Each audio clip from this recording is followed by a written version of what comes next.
ഓണത്തിനു രണ്ട് മുഖങ്ങളുണ്ട്. ഒന്ന്, അത് കേരളത്തിൻ്റെ ദേശീയ ഉത്സവവും വിളവെടുപ്പുത്സവവുമാണ്.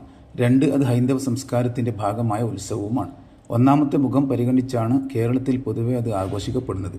അതുകൊണ്ട് തന്നെ മതവിശ്വാസമുള്ളവരും ഇല്ലാത്തവരും അതിൻ്റെ ഭാഗമാകുന്നു. അതുമായി ബന്ധപ്പെട്ട് ഒരു പ്രത്യേക ആരാധനാ കർമ്മങ്ങളോ ആചാരങ്ങളോ അവർ നടത്തുന്നില്ല.